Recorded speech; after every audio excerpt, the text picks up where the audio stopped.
Hello friends, welcome to Shruthi's food lab. ഇന്ന് ഞാൻ വന്നിട്ടുള്ളത് ഒരു സിമ്പിളായിട്ടുള്ള ഗാർലിക് ബ്രെഡിൻ്റെ റെസിപ്പി ആയിട്ടാണ്. അപ്പോൾ ഇത് ഒരുപാട് ഇൻഗ്രീഡിയൻസ് ഒന്നുമില്ലാതെ വളരെ പെട്ടെന്ന് ഉണ്ടാക്കാൻ പറ്റുന്ന ഒരു സിമ്പിൾ റെസിപ്പിയാണ്. അപ്പോൾ റെസിപ്പിയിലേക്ക് കടക്കുന്നതിന് മുമ്പായിട്ട് നമ്മുടെ ചാനൽ ആദ്യമായിട്ട് കാണുന്നവരുണ്ടെങ്കിൽ സബ്സ്ക്രൈബ് ചെയ്യാൻ മറക്കരുത്. സൈഡിലുള്ള ബെല്ലൈക്കൺ കൂടി എനേബിൾ ചെയ്തിട്ടുണ്ടെങ്കിൽ നമ്മുടെ ലേറ്റസ്റ്റ് വീഡിയോസിൻ്റെ എല്ലാം നോട്ടിഫിക്കേഷൻസ് ഫോണിൽ ലഭിക്കുന്നതായിരിക്കും. ഇത് ഉണ്ടാക്കാൻ വേണ്ടിയിട്ട് ഞാനിവിടെ സാധാ മിൽക്ക് ബ്രെഡാണ് എടുത്തിട്ടുള്ളത്. ഏത് തരം ബ്രെഡ് വേണമെങ്കിലും നമുക്കിതിനായിട്ട് യൂസ് ചെയ്യാം. ഞാനിവിടെ ഒരു 8 സ്ലൈസ് ബ്രെഡ് ഇതിനായിട്ട് എടുത്തിട്ടുണ്ട്. അടുത്തതായിട്ട് ഒരു ബൗളിൽ 3 ടേബിൾ സ്പൂൺ റൂം ടെമ്പറേച്ചറിലുള്ള ബട്ടർ എടുക്കുക. എന്നിട്ട് അത് ചെറുതായിട്ടൊന്ന് ഉടച്ചു കൊടുക്കാം. ഇതിലേക്ക് നമുക്ക് 1 ടേബിൾ സ്പൂൺ അളവിൽ വെളുത്തുള്ളി ചേർത്ത് കൊടുക്കാം. ചെറുതായിട്ട് അരിഞ്ഞതാണ്.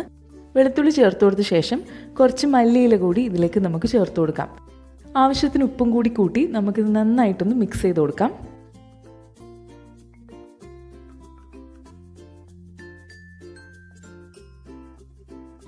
ഇതിപ്പോൾ നന്നായിട്ട് 2 മിനിറ്റ് എടുത്തൊന്ന് മിക്സ് ചെയ്തെടുത്തിട്ടുണ്ട്. ഇതിനി നേരെ നമ്മൾ ബ്രെഡിലേക്ക് തേച്ച് കൊടുക്കാൻ പോവാണ്. ഓരോ സ്ലൈസ് ബ്രെഡ് എടുത്തതിന് ശേഷം അതിൻ്റെ ഒരു സൈഡിൽ മാത്രം നമ്മൾ ഈ ഒരു ഗാർലിക് ബട്ടർ തേച്ച് കൊടുക്കാൻ പോവാണ്. ഇതേപോലെ ബാക്കിയിരിക്കുന്ന ബ്രെഡിലൂടെ നമുക്ക് സ്പ്രെഡ് ചെയ്ത് കൊടുക്കാം. ഇനി ഈ ബ്രെഡിലേക്ക് കുറച്ച് മൊസറല്ല ചീസ് കൂടി നമുക്ക് വെച്ച് കൊടുക്കാം. ഇത് നല്ല ചീസി ആയിട്ട് വേണ്ടവർക്ക് ആവശ്യത്തിന് വെച്ച് കൊടുക്കുക. ഞാനിപ്പോൾ കുറച്ച് മാത്രമേ വെച്ച് കൊടുക്കുന്നുള്ളൂ. ചീസെല്ലാം സ്പ്രെഡ് ചെയ്ത് കൊടുത്ത ശേഷം നമ്മളിത് നേരെ ബേക്ക് ചെയ്യാൻ പോവാണ്. അപ്പോൾ നമ്മളിത് പാനിലാണ് ഉണ്ടാക്കുന്നത്, അവനിലല്ല. സ്റ്റൗ ഓൺ ചെയ്യുന്നതിന് മുന്നേ തന്നെ സ്ലൈസസ് വെച്ച് കൊടുക്കുക. അതിനുശേഷം സ്റ്റൗ ഓൺ ചെയ്ത് ലോ ഫ്ലെയിമിൽ തന്നെ വെക്കാം. ഇതിനി ഒരു 4 മിനിറ്റ് അടച്ച് വെച്ച് വേവിച്ചെടുക്കാം. ചീസൊക്കെ ഒന്ന് മെൽറ്റായി ഇതിൻ്റെ ബോട്ടമൊക്കെ ഒന്ന് ബ്രൗൺ ആവുന്ന വരെ വേവിച്ചെടുക്കാം. ഇപ്പോൾ ചീസൊക്കെ നന്നായിട്ട് മെൽറ്റായി വന്നതിന് ശേഷം ഇതിലേക്ക് ആവശ്യത്തിന് ചില്ലി ഫ്ലേക്സ് കൂടി ആഡ് ചെയ്ത് കൊടുക്കുക.